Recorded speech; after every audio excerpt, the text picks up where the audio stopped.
그 금일 연구실 세미나 발표를 시작하겠습니다. 제가 가져온 논문은 디자인 그, 컨티뉴얼 러닝을 위해서 조금 시각화랑 설명이 가능한 모듈에 초점을 둔 논문이고, 트리플 AI에 발표가 된 논문이옵니다.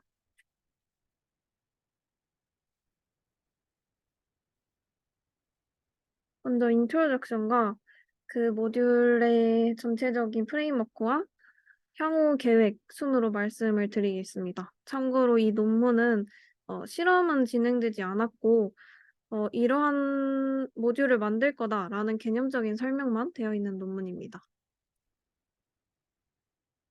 첫 번째 앱스트랙입니다. 어, 이 컨티뉴얼 러닝을 할 때는 새롭게 수집된 노블티스라는 데이터가 컨티뉴얼 러닝에 방해가 되는 어노멀리를 포함할 수가 있습니다. 이 말은 이제 새롭게 수집이 된 데이터가 모두 학습을 하게 되면은 그 안에서 우리가 학습을 해야 할 정상 데이터와 그 학습을 하지 말아야 할 어노멀리 데이터가 포함되어 있을 경우에 컨티뉴얼 러닝에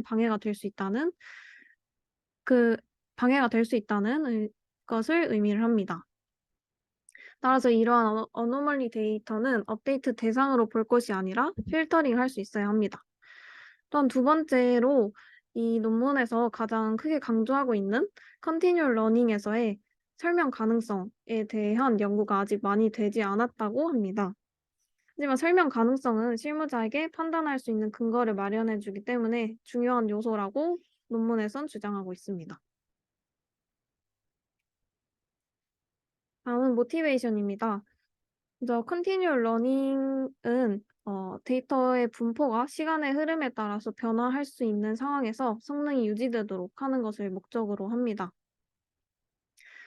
또한 그 프리트레인된 신경망에서 보지 못한 샘플들인 노블티스를 학습을 해야 하는데 이러한 노블티스로 인해서 컨셉 드리프트가 발생할 수가 있고 이는 신경망의 성능 하락을 초래하기 때문에 이를 잘 구분해내는 것이 중요하다고 합니다.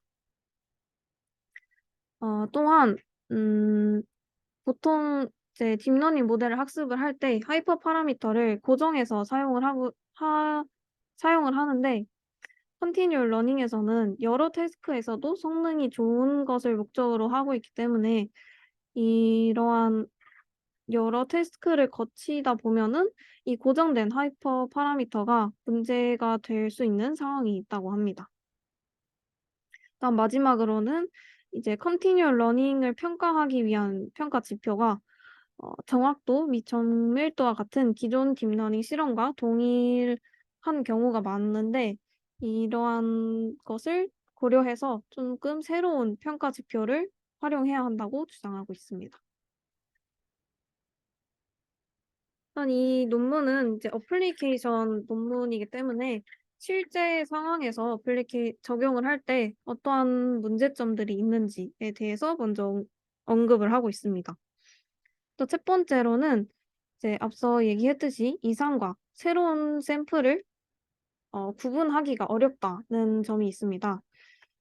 현재 신경망이 정확하게 예측할 수 없는 샘플을 노벌티스라고 정의를 하고 있는데 어, 그 어노멀리도 즉 지속적인 학습에 의미가 없는 샘플도 노벨티스 그룹에 속하게 됩니다.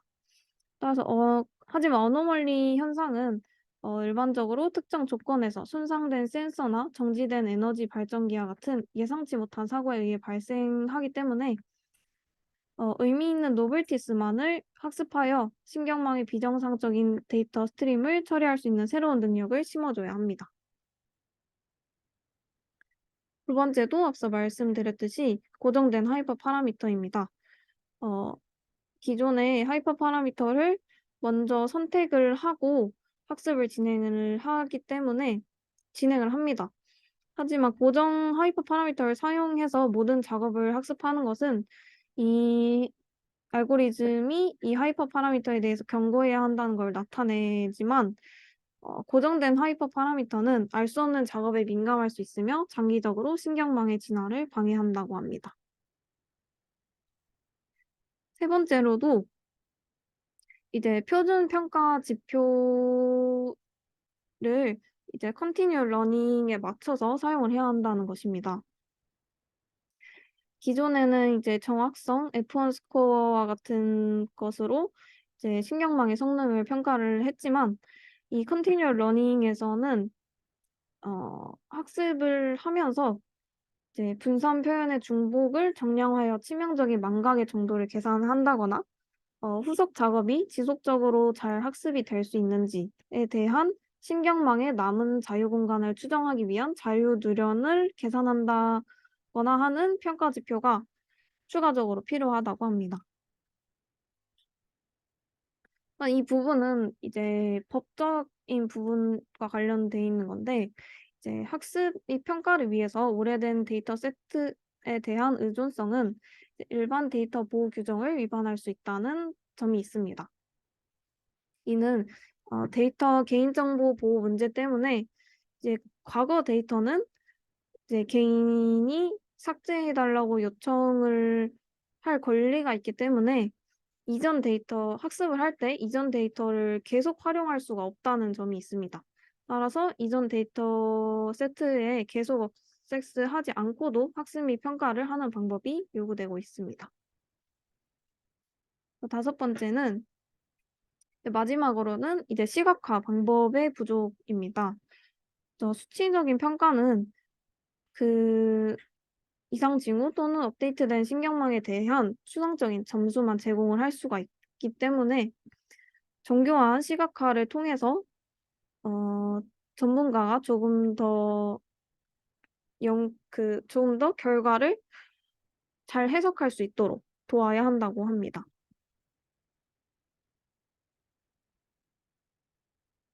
따라서 본 논문에서 말하는 컨트리뷰션은 다음과 같습니다. 어 위에서 언급한 문제를 해결하기 위해 전문가가 사용할 수 있는 설명 가능 모듈의 개념적 설계를 제안하고 있습니다. 이러한 이 explainability 모듈은 전문가에게 충분한 설명을 제공할 수 있고 그 전문가와 상호작용을 하면서 모델을 업데이트함으로써 신경망에 대한 실시간 모니터링 및 동적 관리를 달성할 수 있을 거라고 기대하고 있습니다. 따라서 전체적인 프레임워크는 다음과 같습니다. 먼저 크게 이 Continual Learning Application 부분을 거친 다음에 거치는 부분이 있고 오른쪽에 Explainability 모듈이 있습니다. 그리고 이 전문가가 이 Explainability 모듈을 활용해서 결과를 해석하고 모델을 업데이트하고 하는 과정을 거칩니다. 전체적인 프레임워크에 대해서 설명을 드리면 이 Continual Learning Application에서 식별된 이상 징후는 이 Flow 1이라는 부분을 통해서 Explainability 모듈로 전달되게 됩니다. 이때 이때에 이상이 감지되거나 업데이트가 수행되면 상호작용이 발생할 수가 있습니다.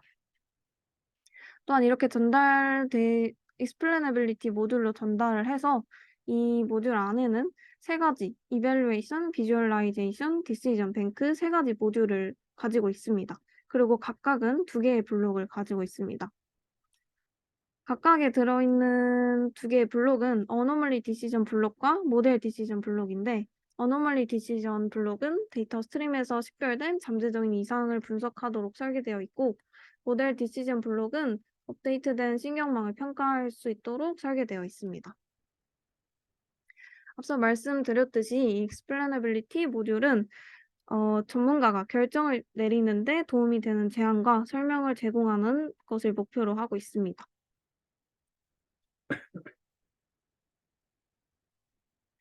먼저 이 세 가지 모듈 중 이밸루에이션 뱅크부터 설명을 드리겠습니다.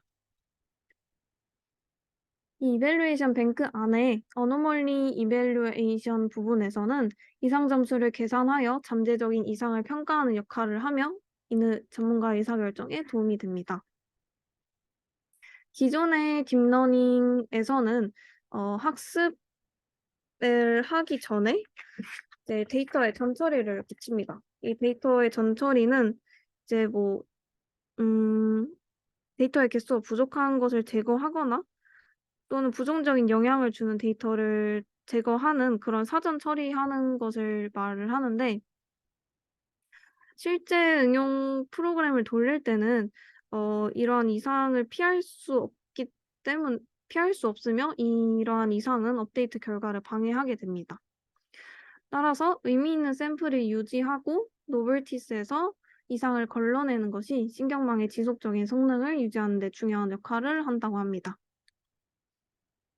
또한 아래는 이제 슈퍼바이스드와 언슈퍼바이스드 방법이 어떠한 한계점이 있는지, 데이터를 처리하는 데에 대한 어떠한 한계점이 있는지에 대한 간단한 설명인데, 이제 슈퍼바이스드의 경우에는 이제 라벨이 필요한 것이기 때문에 수동으로 라벨을 지정해야 한다는 한계점이 있고, 언슈퍼바이스드와 같은 경우에는 어, 높은 거짓 양성 비율을 가질 수 있으므로 식별된 이상 징후에 대한 추가 전문가 검증이 필요하다는 점이 있다고 말하고 있습니다.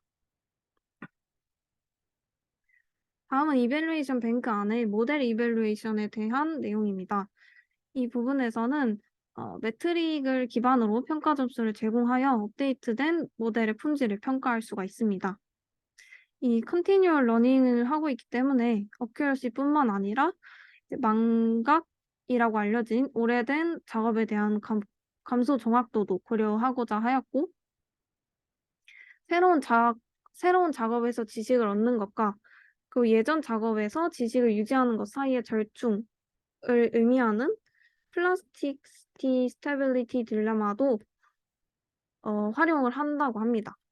하지만 이것에 대한 설명을 조금 추가적으로 드리면, 이제 여기서 활용 분야에 따라 달라진다고 되어 있는데, 아래 예시를 보시면 이제 재생 에너지 예측을 할 때는, 그러니까 에너지 예측을 할 때는 그 과거 데이터가 필요하지 않다고 보기 때문에 이 과거 데이터는 어느 정도 폐기해도 된다는 쪽으로 이 플라스틱 시티를 적용을 하고 있고, 이 기상 시기학 예측의 경우에는 계절이 주기적으로 변화하는 것이기 때문에 과거 데이터에 관련된 메모리를 어느 정도 보관해야 한다고 하고 있습니다.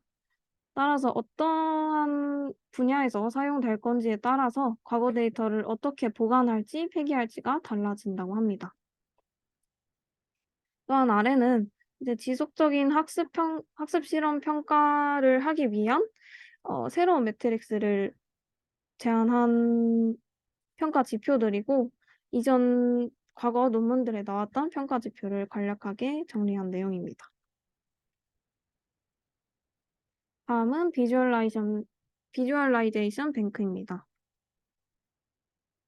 먼저 비주얼라이제이션 뱅크에서 어노멀리 비주얼라이제이션을 살펴보면, 이는 시각화를 통해서 추상적인 이상 징후 점수를 신뢰할 수 있고 이해할 수 있는 방식으로 설명하는 모듈입니다. 먼저 고차원 데이터는 일반적으로 여러 데이터 소스에서 또는 복잡한 시스템에 통합된 여러 센서에서 수집된 데이터를 의미를 하는데, 이 고차원 데이터에서 이상 탐지할 때는 아래와 같은 세 가지 문제점을 가져옵니다. 첫 번째는 이제 정보를 손실하지 않고 고차원 데이터를 수동으로 분석하고 시각화하는 것이 어렵고, 두 번째는 데이터들이 서로 종속적일 수 있고 하나의 결함 데이터가 다른 정상 데이터에 영향을 미칠 수 있다는 점이 있습니다. 또한 종속성으로 인해서 정확한 결함 원인과 결함이 발생하는 시기를 식별하기가 어렵다는 점이 있습니다. 따라서 이 고차원 데이터에 대해서 이상징후 시각화 모듈을 만들 때에는 아래와 같은 질문을 이제 생각을 하면서 시각화 모듈을 짜야 한다는 점이 있습니다. 먼저 고차원 데이터를 시각화하기 위해서는 차원 축소 기술을 활용해야 되는데 이때 사용할 수 있는 적절한 차원 축소 기술이 무엇인지 생각을 해야 하고 두 번째는 데이터 소스 간의 종속성을 시각화할 수 있는 방법에 대해서 생각을 해야 되고 세 번째는 이제 매트릭을 여러 가지 성능 매트릭을 사용할 수 있는데 이때 이상 탐지 방법 이 여러 가지 매트릭 중에 이상 탐지 방법의 순위를 어떻게 정할 것인지에 대해서 생각을 해야 한다고 합니다. 다음은 모델 비주얼라이제이션 부분입니다. 이 부분에서는 이제 기존에는 각 시점에 예측 오차를 나타내는 러닝 커브를 사용을 했지만 이 컨티뉴얼 러닝을 사용하기 때문에 여기서는 다이나믹 이블루에이션에 대한 시각화도 사용을 한다고 합니다. 이때에도 이제 차원 축소 과정에서 데이터의 정보를 최대한 보존하는 방법을 고려하는 것이 중요하다고 하고 있고 아래와 같이 PCA나 아래와 같은 방법들이 있습니다. 이제 이 방법들은 이제 간략하게만 설명을 드리면 PCA나 확산맵, 다차원 스케일링 같은 경우에는 이제 로컬 또는 글로벌 구조 정보를 효율적으로 보존할 수 있다는 장점을 가지고 있고 이 페이트라는 것은 이제 이것 또한 고차원 데이터를 시각화할 수 있는 방법인데 방법입니다. 그리고 이제 레이더 차트 앤 라인 차트도 업데이트된 모델을 보다 투명하고 신뢰할 수 있게 시각화하는 모듈이라고 합니다. 또한 이러한 비주얼라이제이션의 입력은 플로우 1과 이벨루에이션 뱅크 출력의 인터랙션을 통해서 인터랙션을 입력받는다고 합니다. 이 시각화 결과를 통해서 전문가가 의사결정하는 데 도움을 줄 수가 있습니다. 다음은 디시전 뱅크 부분입니다. 이 디시전 뱅크에서 노멀리 디시전은 이상징후 점수와 그래프를 전문가에게 전송을 합니다. 여기서 이제 노벨티스를 아래와 같은 네 가지 등급으로 분류를 하는데 첫 번째로 센서 페일러의 경우에는 이제 센서 중 하나만 비정상적으로 작동하는 것인데 여기서는 이제 모든 이 센서가 비정상적으로 작동을 했을 때 모든 데이터를 폐기하는 대신에 고장 센서의 데이터를 관련성이 높은 센서의 데이터로 대체하여서 사용을 했다고 합니다. 또한 두 번째는 이제 컴포넌트 페일러라는 것인데 이것은 이제 구성 요소의 여러 로우 코렐레이티드한 센서가 동시에 비정상적으로 작동하는 것을 나타내고 이 나타냅니다. 먼저 그다음에 세 번째 시스템 페일러는 여러 구성 요소에서 고장이 감지되는 다중 구성 요소 고장과 유사하고 여러 개의 고장난 구성 요소 또는 단일 고장 구성 요소로 인한 연쇄 반응으로 인해 발생할 수가 있습니다.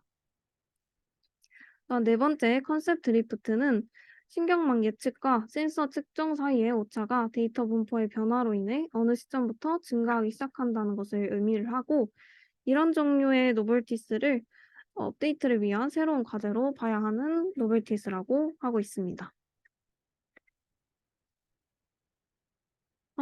마지막으로 모델 디시전 부분에서는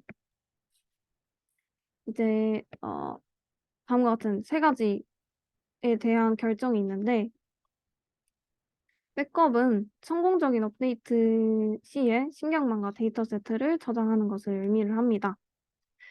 그다음에 롤백은 업데이트가 실패할 경우 업데이트된 모델이 새 업데이트의 초기화 상태로 백업 상태로 돌아간다는 것을 의미를 하고 하이퍼스피어 어저스트먼트는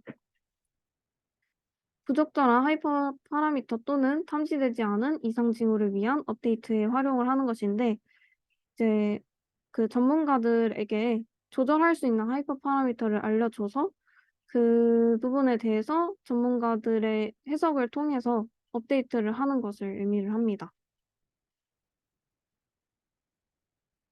마지막 결론입니다. 이 본 논문에서는 실제 상황에서 컨티뉴 러닝을 사용할 때의 문제점을 분석을 해서 이를 해결하기 위해 다양한 딥러닝 관련 기술과 통합된 설명 가능 모듈의 컨셉추얼 디자인을 제안을 하였습니다. 또한 향후에는 이 제안한 디자인을 구현하고 확장해서 이 아래에 보이시는 클레이어라는 프레임워크에 적용할 것이라고 하였고, 이 모듈의 시각적이고 설명 가능한 출력을 기반으로 전문가가 컨티뉴얼 러닝에 의해 구동되는 신경망을 동적으로 관리할 수 있으며 작업 업데이트를 통해 신뢰할 수 있는 평가를 수행할 수 있을 거라고 기대하고 있다고 하였습니다. 네, 이상으로 발표를 마치겠습니다.